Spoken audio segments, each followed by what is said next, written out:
Hi everyone, welcome to my channel. ఈరోజు recipe వచ్చేసి బెల్లం రాగి జావా అండి. బెల్లం రాగి జావా ఎలా ప్రిపేర్ చేసుకోవాలో ఒకసారి చూపిస్తాను, చూడండి. ముందుగా స్టవ్ వెలిగించి ఒక బౌల్ పెట్టుకోవాలి. ఈ బౌల్లోకి మనం ఒక 1 గ్లాస్ వాటర్ యాడ్ చేసుకుందాం. ఈ వాటర్ మనకి చాలా వరకు బాయిల్ అయిపోవాలి. ఆల్మోస్ట్ బాయిల్ అయిన తర్వాత మనం ఇందులోకి రాగి పిండి యాడ్ చేసుకుందాం. అది ఎలా చేయాలో ఒకసారి చూపిస్తా, చూడండి. ఇక్కడ నేను 1 కప్పు రాగి పిండిని తీసుకున్నాను. ఇందులోకి మనం కొన్ని వాటర్ యాడ్ చేసుకోవాలి. వాటర్ యాడ్ చేసుకొని దీన్ని ఉండలు లేకుండా కలుపుకోవాలి.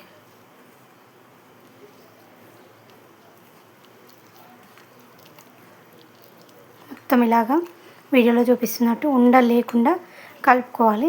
లేదంటే మనము అందులో మరిగిన నీళ్ళలో పోస్తే మనకు ఉండలుగా తాగుతుంటే కూడా అంత బాగా అనిపించదు. ఇట్లా మొత్తాన్ని ఉండలు లేకుండా చేసేసుకోవాలి. ఇలాగా ఈ మిశ్రమాన్ని మనం మరుగుతున్న నీళ్ళలోకి వేసేయాలి.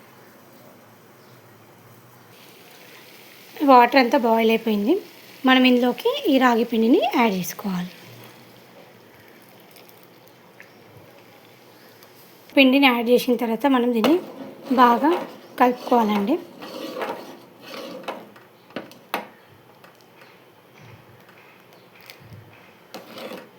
ఇదంతా కూడా బాగా మరుగుతున్నప్పుడు మాత్రం ఇందులోకి బెల్లం యాడ్ చేసుకోవాలి. అయితే పిల్లలకి మనము ఐరన్ లోపం ఉంటుంది కదా, పిల్లల్లో మామూలుగా సాల్ట్ వేసింది కూడా ఎక్కువ ఎవరికి తాగాలనిపించదు. ఇలా బెల్లం వేసి ఇస్తే పిల్లలు చాలా ఇష్టంగా తాగుతారండి.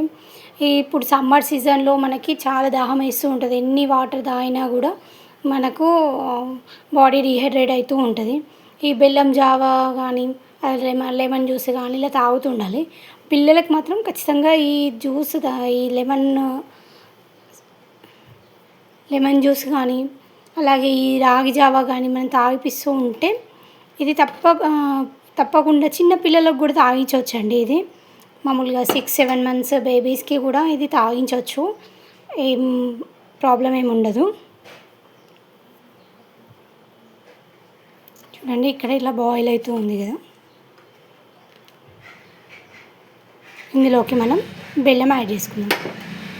మనం ఇందులోకి ఒక 1/2 కప్పు బెల్లం తురుమును యాడ్ చేసుకున్నాం. ఇక్కడ నా దగ్గర పొడి బెల్లం ఉందండి. మీ దగ్గర గడ్డలాగా ఉంటే దాన్ని తురుముకొని యాడ్ చేసుకోవాలి. ఎందుకంటే ఇలా పొడిగా ఉంటే ఇందులో తొందరగా కరిగిపోతుంది. లేదంటే ఉండలుగా మనం తాగుతూ ఉంటే బాగోదు.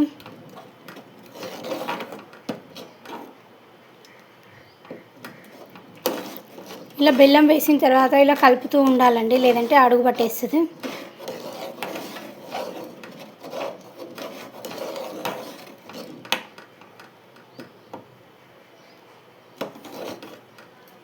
ఇందులోకి మనం డ్రై ఫ్రూట్స్ కూడా యాడ్ చేసుకోవచ్చు. గార్నిష్ కోసం కానీ ఇలా మరుగుతున్న దాంట్లో కూడా మనము డ్రై ఫ్రూట్స్ కూడా వేసుకోవచ్చు. కానీ నేను ఇక్కడ వేయట్లేదు, ఎందుకంటే నాకు ఇలాగ తాగడమే ఇష్టము. మీకు నచ్చితే ఈ రెసిపీ మీ ఇంట్లో కూడా ట్రై చేయండి. నా ఛానల్కి లైక్ చేయండి, షేర్ చేయండి. ఇంకా మరిన్ని వీడియోల కోసం నా ఛానల్ని సబ్స్క్రైబ్ చేసుకోండి. Bye bye.